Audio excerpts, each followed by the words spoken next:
Hey Norway family, it's good to talk to you again, even if it is just through a screen. I have an update for you from our council meeting last Monday. We met and talked about all of the guidelines that we have for coming to worship and thought that since the numbers are so low out by where we are, we could ease up on some of the regulations, if you will. For masks, we're going to go to required masks on Saturday, so if anybody has a need to be sure everyone's wearing a mask, you can still come to worship on Saturday. But on Sunday, they'll be recommended. That means we'll still have some at the church that you can use while you're there, but we won't kick anybody out for not wearing one.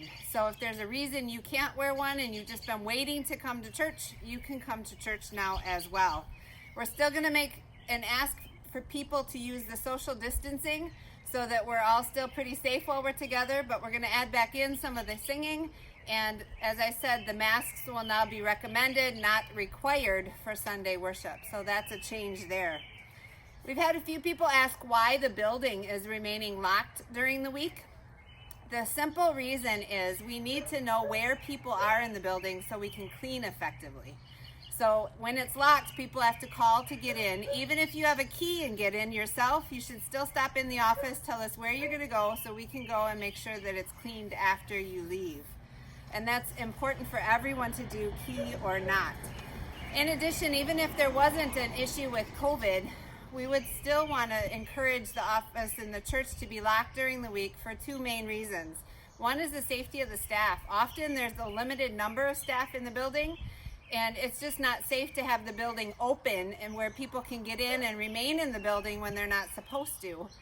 The other one is with the Mustard Seed Preschool, there's regulations from the state licensing that they have to abide by, and one of the deals is when they're in session, the building has to be locked.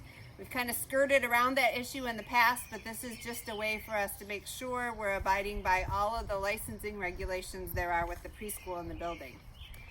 One final update is the finances. People have wondered, how is this affecting the bottom line?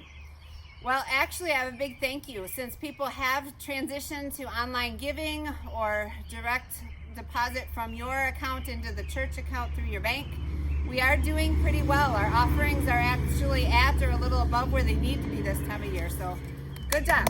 We're very thankful for everybody's faithfulness on that front.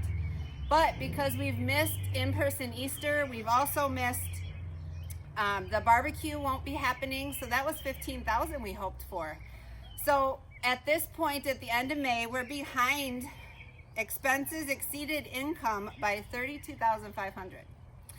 So where does that get made up? That's the good news. The government program that allowed small businesses to apply for loans, the PPP program, we got $78,100 as the church. We're still not sure how much we might have to repay, but hopefully that one's going to help us make it through the end of the year.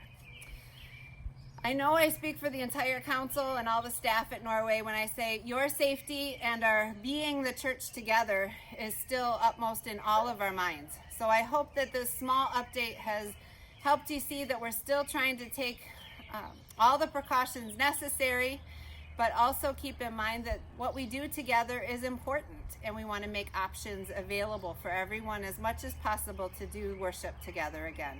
If you have any questions, give me a call so we can talk about it. Meanwhile, I hope to see you in church soon.